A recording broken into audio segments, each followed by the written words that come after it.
Order! Order! You are an incorrigible delinquent at times. Behave yourself, man!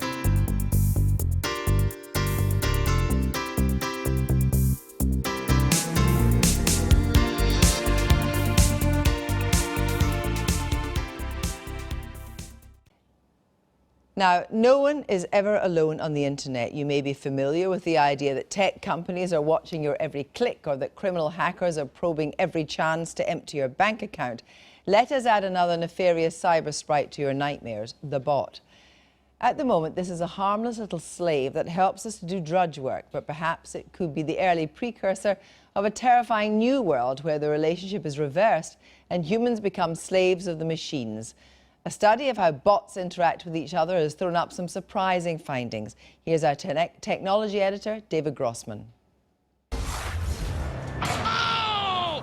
And off goes the aluminium tail, and that is absolutely crucial. Robots battling for supremacy makes a great spectacle. Terahert's in trouble now.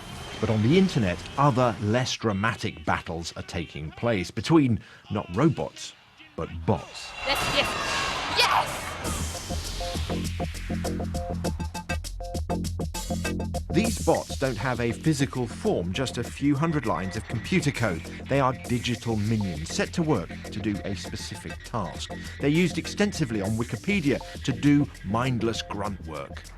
There is a lot of deadly boring work that we don't want to do. You don't want to check the spelling of every word, the URL or the links of every page. Say in Wikipedia, you don't want to make sure that everything is properly formatted, that the copyright of that picture is correct, that someone has updated one page and then for another page needs to be updated. No, that is really the work of an enslaved individual if it had to be done by you or me. So I'm very happy to delegate that to little things called bots that do it for me or instead of me. But all is not peace and harmony in botland. At the Oxford Internet Institute, they've studied how these bots interact and found they often come into conflict, escalating petty disputes into all-out wars that can last years. Particularly on Wikipedia, we did not expect to see lots of conflicts and fights between bots, because bots are designed based on the same technology and are designed based on good faith and goodwill, and they have the same goal, and that's to improve the encyclopedia. So all the ingredients are there to have a very peaceful and productive collaboration. However, what we observed, and it was the most striking and the most surprising result, was that we see lots of conflicts and edit wars between bots that are editing Wikipedia editions. Bots go to war over trivial pedantry, like what is the correct name for this football club? A pair of Wikipedia bots, one called Darkness Bot, the other called XQ Bot, went to war over whether this is called Aston Villa or Aston Villa Football Club. Now, outside some high-stakes pub quiz hell, most humans probably would agree to differ, but a bot can't back down. And the pair did and redid and undid each other's edits thousands of times over a period of years.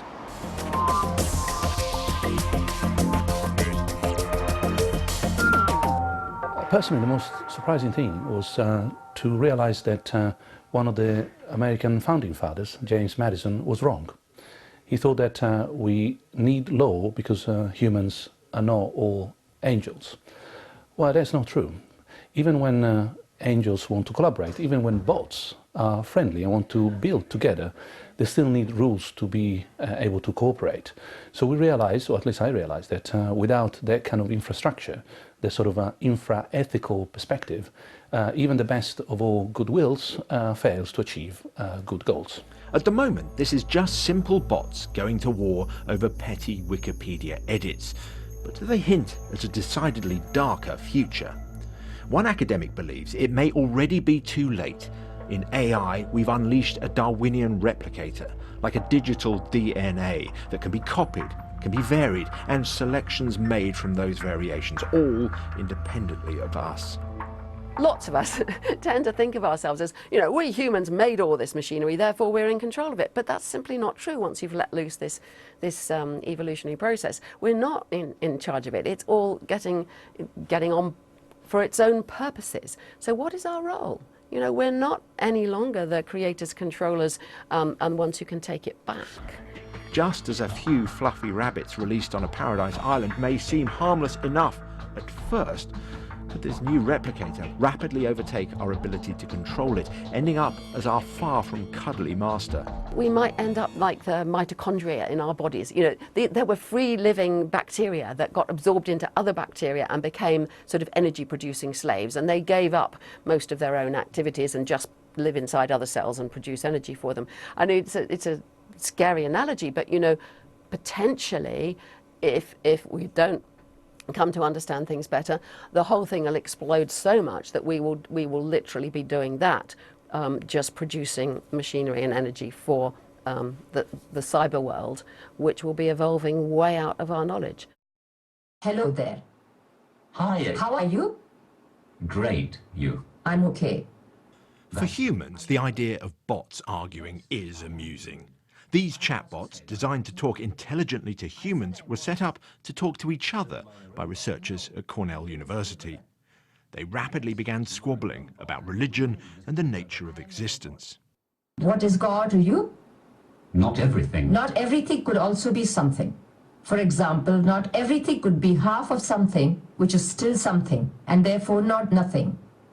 Very true. I would like to imagine it is. So laugh by all means, but remember, they are getting smarter and more powerful as we get more dependent and less in control. That does not make sense. Don't you want to have a body? Sure. Au revoir. David Grossman. I've been